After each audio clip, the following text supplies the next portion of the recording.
Aggiornamento di calciomercato Inter, ma soprattutto di campo, perché in queste ore l'Inter sta chiudendo l'arrivo di Lazar Samardzic dall'Udinese, un affare importante per un giocatore molto talentuoso di cui ho parlato in maniera approfondita in un episodio della scorsa settimana che potete trovare sui nostri canali, un affare che completa quello che a detta di molti è addirittura sulla carta il centrocampo migliore in Italia. Ho sentito dire tra i migliori in circolazione. Io sinceramente ad oggi non lo so, aspetterò che sia il campo a parlare. Di sicuro però possiamo aspettarci delle cose molto interessanti, ma soprattutto delle cose nuove da questo centrocampo che sta prendendo forma. E allora voglio portarvi, come dire, degli spunti di riflessione appunto su questo nuovo centrocampo. Sta facendo molto discutere e allora io ne voglio discutere insieme a voi facendo alcuni ragionamenti a voce alta. Prima però, ben ritrovati amiche ed amici passioni interisti in questo nuovo episodio di oggi. Iscrizione al canale se non l'avete ancora fatto, mi raccomando, ci state facendo crescere tantissimo. Continuate così, cliccate sul tasto iscriviti completamente gratis e non vi perdete neanche uno dei nostri approfondimenti e se vi va anche un bel mi piace che fa sempre bene. Partiamo con il nostro ragionamento, con le nostre analisi sul centrocampo. Io direi di farlo come sempre dalla grafica, ovvero dal centrocampo che sta prendendo forma, quindi dai nomi che l'Inter ha inserito in questo reparto. Appunto, sono partiti dei giocatori, uno soprattutto molto importante e difficile da sostituire secondo me come Marcelo Brozovic, è partito Gagliardini, è partito poi mettiamoci anche Belanova a destra e in cambio sono arrivati Frattesi, che di fatto è in queste primissime amichevoli anche il miglior giocatore tra quelli che abbiamo visto secondo me, o comunque che si è già dimostrato subito molto molto interessante, ed è in arrivo come detto Samardzic. Lo abbiamo messo in questa disposizione grafica per chi ci segue da YouTube per comodità, per farci rientrare proprio i nomi. Poi sappiamo che il 3-5-2 sarà leggermente diverso.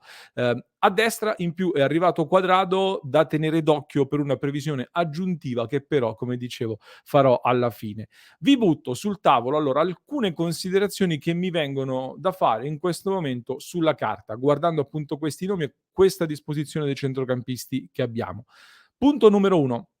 Con Brozovic l'Inter ha perso un giocatore unico, molto forte, che abbina qualità a quantità in una maniera difficilissima da ritrovare, ma rispetto a quello che ti ha dato Gagliardini, potenzialmente ha inserito due elementi mediamente più forti, quindi che possono darti di più, per cui da un lato bisognerà rivedere sicuramente qualcosa a livello di reparto per garantire senza Brozovic quegli equilibri che era in grado di darti. Faccio un esempio, magari un baricentro un po' più basso, come è accaduto nella parte finale della scorsa stagione, potrebbe già essere una prima idea, un punto di partenza.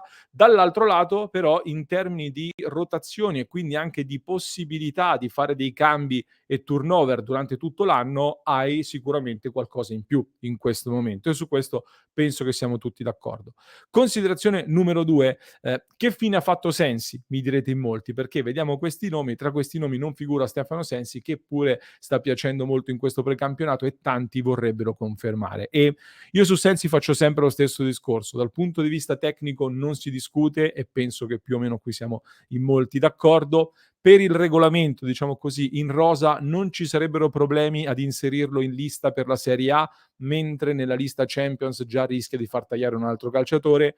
Per di più, io penso anche che abbiamo visto Inzaghi si affida molto spesso a giocatori più pronti, che già maneggia con più cura, con più esperienza. Ecco, temo che avendo anche un Sensi in più ad allungare il reparto di centrocampo, si possa correre quel rischio di andare a togliere dello spazio invece ad alcuni giovani come Samardzic o lo stesso Aslani che quest'anno va sicuramente lanciato. Per cui a malincuore, anche per un discorso economico di bilancio, Sensi me ne priverei in questo mercato.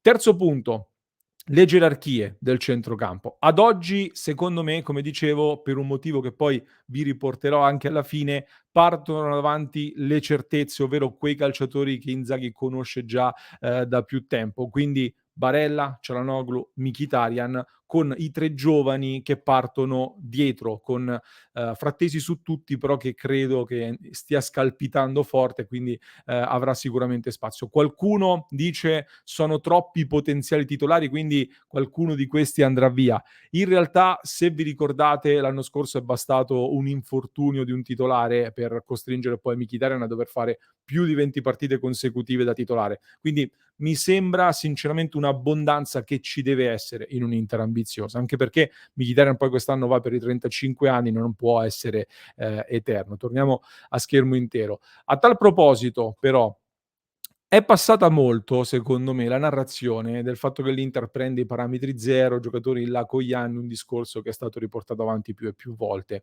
A centrocampo, però, andiamo a vedere, anche quest'anno viene sostituito Brozovic, parte Gagliardini, 30 e 29 anni rispettivamente, entrano Frattesi che ne deve compiere 24, Samardzic che ne ha 21.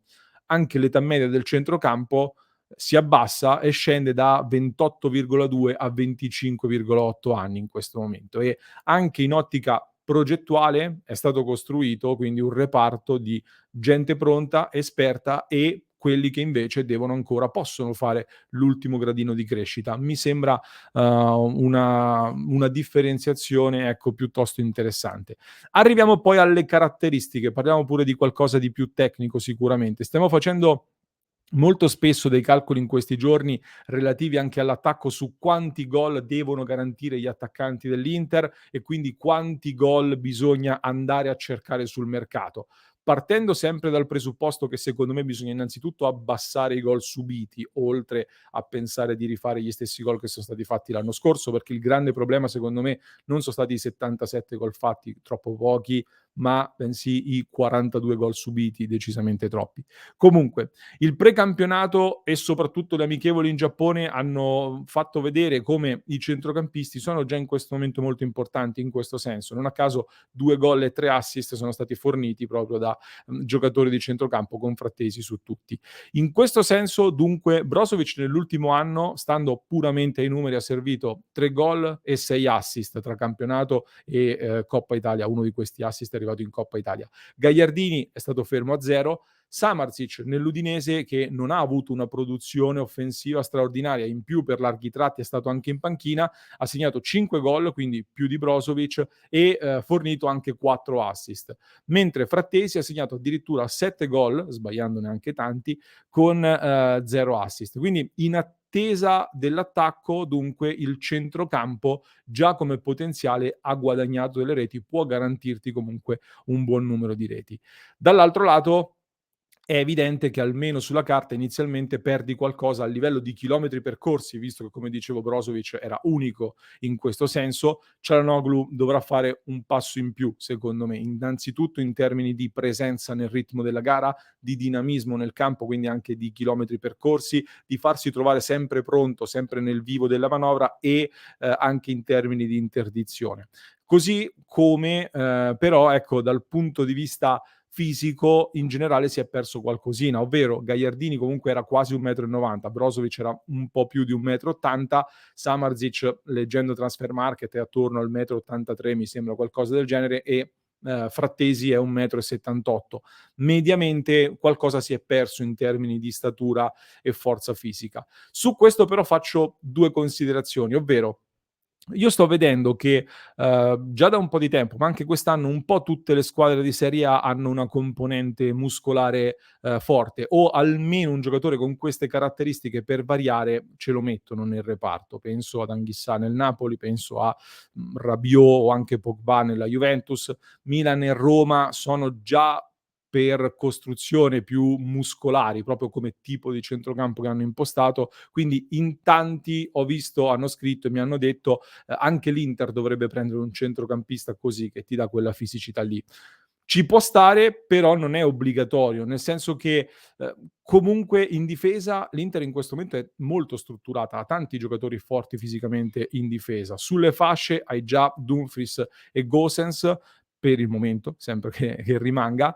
C'è Thuram, in attacco, dovrebbe arrivare anche Scamacca. Ecco, la quota fisica comunque secondo me in questa squadra c'è e non è detto che sia obbligatorio averla per forza anche in mezzo al campo.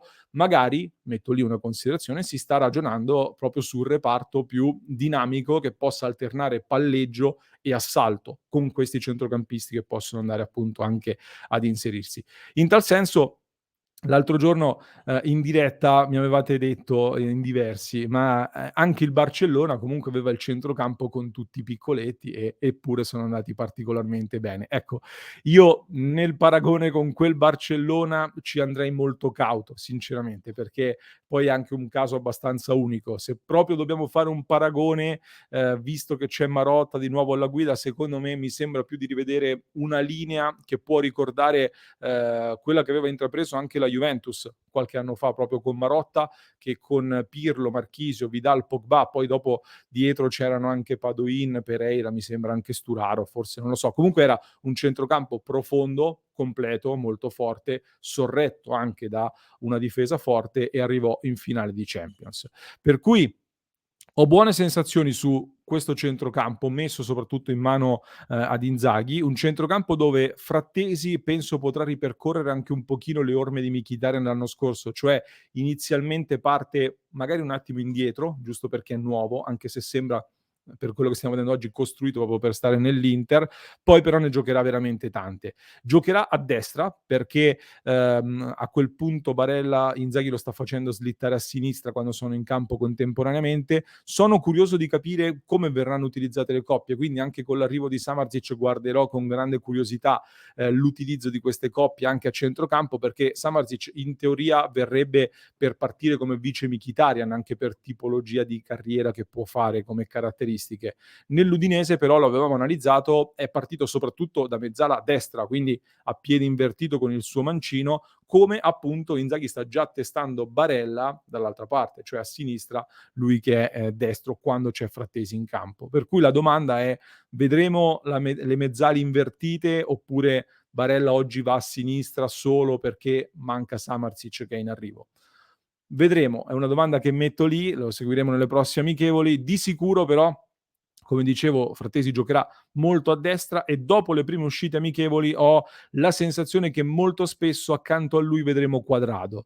Questo perché Frattesi, lo abbiamo visto, è molto portato a buttarsi nello spazio fino a dentro l'area di rigore, va molto in profondità e con Quadrado lo abbiamo già visto che rispetto a Dumfries non perdi quel tempo di gioco che è decisivo, perché Quadrado va anche di prima, ha più tecnica di base, mi sembra abbastanza evidente. Guardatevi le azioni dei gol contro il PSG e appuntatevele perché, secondo me ne vedremo parecchie.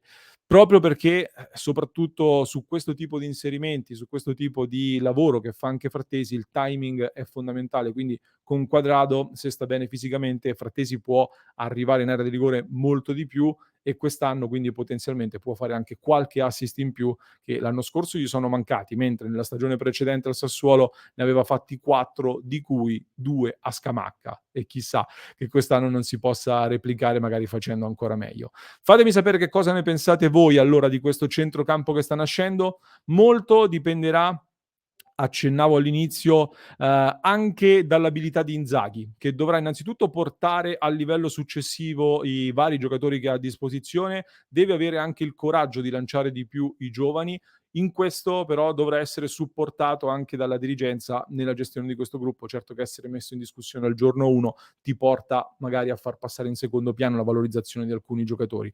A maggior ragione però, dicevo anche prima, forse sarà cosa ancor più importante non ripetere gli errori dell'anno scorso, ma soprattutto non perdere punti all'inizio della stagione, perché perdere punti all'inizio ti costringerebbe poi a dover fare un campionato di rincorsa che inevitabilmente con la pressione che aumenta ti fa passare in secondo piano appunto alcuni aspetti relativi alla valorizzazione della rosa e in particolar modo dei giovani. Quindi anche per questo motivo speriamo di partire bene perché poi secondo me ci sarà da divertirsi. Fatemi sapere se siete d'accordo, allora aspetto i vostri commenti, vorrei confrontarmi con voi. Se ho tralasciato qualcosa scrivetemelo nei commenti, mi piacerebbe aprire un dibattito su questo tema del centrocampo e analizzare insieme a voi. Vi lascio in descrizione Anzi, vi ricordo di iscrivervi, mi raccomando, iscrizione al canale, sempre, che è molto importante. Vi lascio, come dicevo, per chi ci ascolta in podcast, un altro approfondimento da ascoltare, link in descrizione. Per chi ci segue da YouTube, invece, vi basta cliccare qui.